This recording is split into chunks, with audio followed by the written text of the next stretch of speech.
الحمد لله وحده والصلاة والسلام على رسول الله وعلى آله وصحبه وبارك وسلم أما بعد.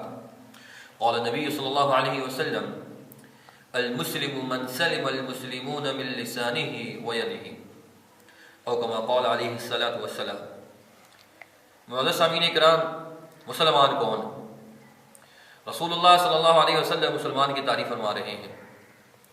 ہمارے ذہنوں میں مسلمان کی ایک تعریف یہ ہے: مسلمان وہ ہے جو عقیدہ توحید کو ماننے والا، رسالت پر ایمان لینے والا، آخرت پر یقین رکھنے والا، تقدیر کو ماننے والا. بے شک یہی مسلمان ہوتا ہے جو نماز پڑھے، جو روزے رکھے، زکوٰۃ ادا کرے اور اللہ کا سب سے اہم فریضہ حج ادا کرے جب اس کے اوپر فرض ہو جائے. لیکن ایک اور بھی مسلمان ہوتا ہے، کیونکہ وہ مسلمان ہے جس کے بارے میں رسول اللہ صلی اللہ علیہ وسلم نے فرمایا کہ المسلم من سلم المسلمون من لسانہ ویدہ. مسلمان وہ ہے جس کے ہاتھ سے اور زبان سے دوسرا مسلمان محفوظ ہے. مسلمان کی یہ تعریف کتنی جامع اور کتنی خوبصورت ہے. مختصر اور جامع اور بڑے خوبصورت الفاظ میں رسول اللہ صلی اللہ علیہ وسلم نے مسلمان کی تعریف فرما دی ہے. ہمیں سوچنا چاہیے کہ آج ہم مسلمان ہیں، کیا ہمارے ہاتھ سے اور کیا ہماری زبان سے دوسرا مسلمان محفوظ ہے؟ کیا ہماری زبان سے کسی کو تکلیف، کسی کو دکھ تو نہیں پہنچ رہا؟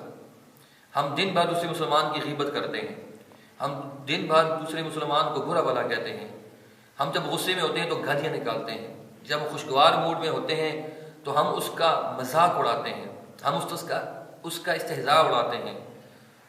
اور جب رنج اور غم اور شدید غصے میں ہوں تو پھر دوسری بات یہ ہے کہ ہم اس کو ہاتھ سے تکلیف دیتے ہیں.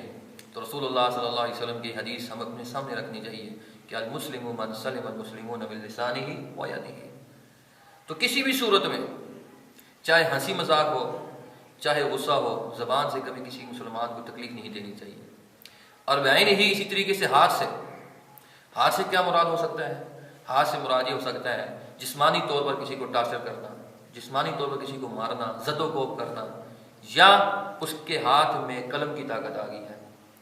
اب وہ قلم کی طاقت سے، چاہے وہ کوئی سرکاری آفیسر ہے، چاہے وہ جج ہے، چاہے وکیل ہے، چاہے استاد ہے، چاہے پٹواری ہے، چاہے کسی بھی محکمے کے اندر وہ ہے، اگر وہ اپنے ہاتھ سے، اپنی قلم کی طاقت سے دوسرے مسلمانوں کو نقصان پہنچا رہا ہے، ان کے ساتھ زیادتیاں کر رہا ہے، ان کے مال و متاع میں ظلم کا شکار ہو رہا ہے یا ان کے ساتھ ظلم کا معاملہ کر رہا ہے، تو اس کو سمجھ لینا چاہیے کہ وہ اللہ کے رسول صلی اللہ علیہ وسلم کی اس حدیث کی روشنی میں کہ وہ مسلمان ہی رہا.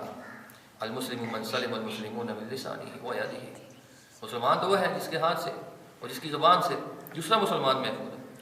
تو یہ دو اعزاز جو خصوصاً رسول اللہ صلی اللہ علیہ وسلم نے ان کا تذکرہ فرمایا ہے، ان دو کو مراد لے کر رسول اللہ نے پورے جسم کے اعضاء کا جو ہے وہ مراد لیا ہے. اسی طریقے سے آپ کی آنکھیں، اس طریقے سے آپ کے کان، اس طریقے سے آپ کے پاؤں اور اسی طریقے سے آپ کے جسم کے باقی اعضاء، اگر اس سے آپ کے کسی مسلمان بھائی کو تکلیف پہنچ رہی ہے، دکھ پہنچ رہا ہے، رنج میں مبتلا ہو رہا ہے، اس کو کسی قسم کا آپ سے تھریٹ ہے، تو آپ کو یہ حدیث ہمیشہ اپنے سامنے مد نظر رکھنی چاہیے. کیا میں رسول اللہ صلی اللہ علیہ وسلم کی اس حدیث میں کی گئی مسلمان کی تعریف پہ پورا اترتا ہوں یا مجھ میں کوئی کمی کوتاہی ہے؟ اگر کمی کوتاہی ہے تو ہمیں اصلاح کرنی چاہیے. تو اللہ سے دعا ہے کہ اللہ تعالی ہمیں اس حدیث پہ عمل پیرا ہونے کی توفیق نصیب فرمائے اور ہماری زبان سے اور ہمارے ہاتھوں سے دوسرے مسلمان کو محفوظ رکھے. وآخر دعوانا الحمد للہ رب العالمین.